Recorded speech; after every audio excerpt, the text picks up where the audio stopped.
Hello नमस्कार दोस्तों, स्वागत है आपको Yashasvi bright future official YouTube channel पर। इस चैनल पर जितने भी एनसीईआरटी है सब एनसीईआरटी का मोस्ट इम्पोर्टेंट कंटेंट को पढ़ाई जाती है। अगर कोई भी स्टूडेंट अगर इस चैनल को सब्सक्राइब करते हैं तो उस चैनल पर सारा एनसीईआरटी कंटेंट ही मिलेंगे। वो एनसीईआरटी कंटेंट पढ़ने को हमेशा मिलेंगे। जो जो मोस्ट इम्पोर्टेंट क्वेश्चन है सभी को एक सीरीज तैयार किया जाता है जिससे स्टूडेंटों को कोई प्रॉब्लम ना हो। हर एग्जाम आवर के लिए बहुत इम्पोर्टेंट होते हैं।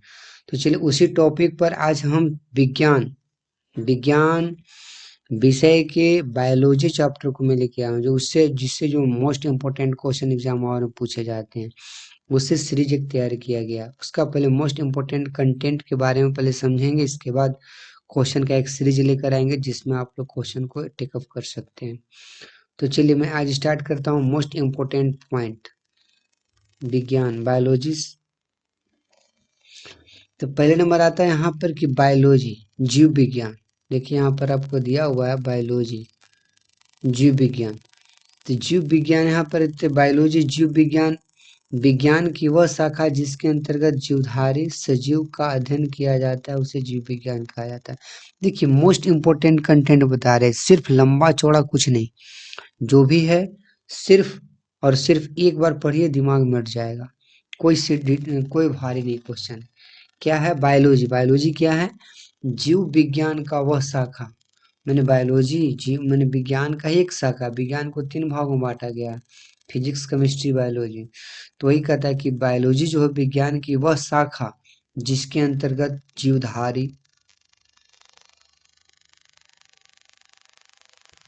सजीवों का अध्ययन किया जाता है उसे जीव विज्ञान कहा जाता है। जीव विज्ञान यहाँ से देखिए क्वेश्चन भी आता है कि जीव विज्ञान क्या है नहीं है। यहाँ पर ये देखिए आप समझिएगा। अब यहाँ पर आता है कि जीव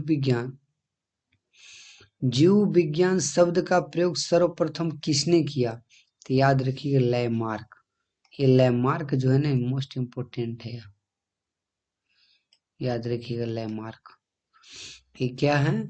जीव विज्ञान का इन्हें मैंने जीव विज्ञान शब्द देने वाले प्रथम 2 व्यक्ति थे लैमार्क और ट्रेवियंस। याद रखिए लैमार्क और ट्रेवियंस, ये 2 वैसे महान व्यक्ति थे जो बायोलॉजी शब्द का मैंने की उपयोग की, जो सबसे पहले बायोलॉजी शब्द का निर्धार किए। अब यहाँ पे देखिए ये कब मैंने किए, तो 1802 ईस्वी में। अगर आपसे सवाल यहाँ पर पूछता है, यहाँ पे सवाल क्या बन सकता है? अगर यहाँ पर आप देखा जाए तो यहाँ पे सवाल क्या बन सकता है जो आप लोग बता सकते हैं? तो सवाल इस टाइप से पूछा जा सकता है कि जीव विज्ञान शब्द का प्रयोग सर्वप्रथम किन्होंने 1802 ईस्वी में किया? इस टाइप से क्वेश्चन पूछ सकता है। जीव विज्ञान शब्द का प्रयोग सर्वप्रथम लैमार्क और ट्रेवियंस ने किया। कब किया? तो 1802 ईस्वी में। तो यहाँ पर याद रखिएगा 1802 ईस्वी खुद दे देगा। और पूछे कौन कौन वैज्ञानिक का नाम, तो वैज्ञानिक का नाम याद रखिए लैमार्क और ट्रेवियंस थे, 2 वैसे वैज्ञानिक थे। और आगे चलते हैं हम लोग। जीव विज्ञान बायोलॉजी शब्द 2 ग्रीक शब्दों से मिलकर बना है।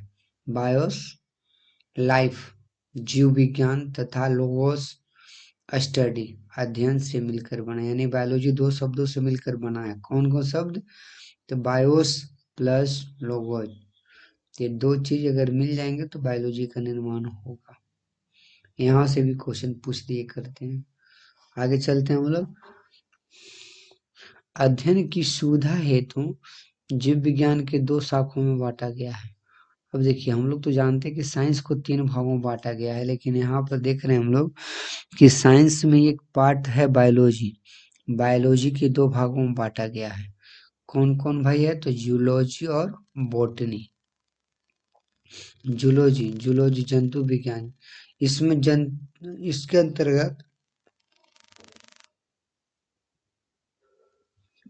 अंतर्गत जंतुओं का अध्ययन करते हैं। जूलॉजी के जनक फादर ऑफ जूलॉजी अरस्तु को कहा जाता है।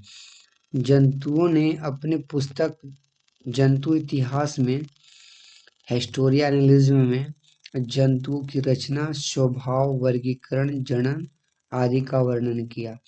अब यहाँ पे सवाल आता है कि जीव विज्ञान की खोज किसने किया।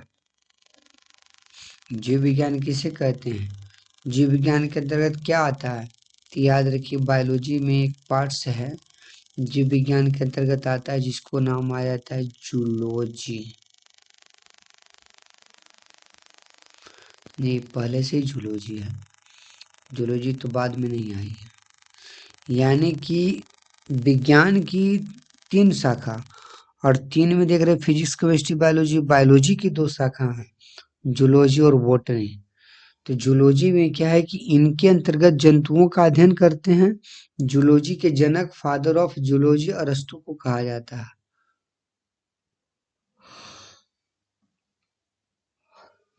फादर ऑफ जूलॉजी अरस्तु को कहा जाता है।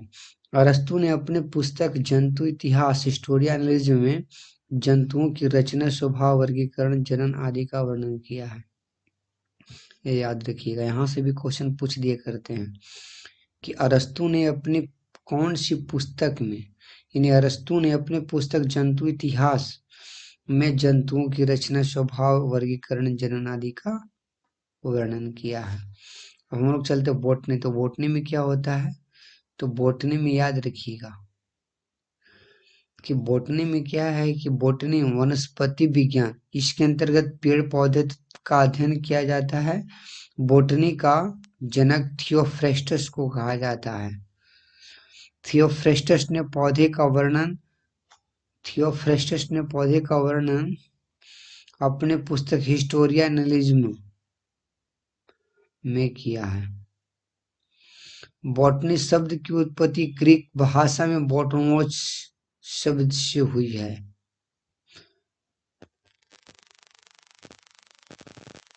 यहाँ तक समझ में आई। चलिए, आज का सवाल यहीं तक था।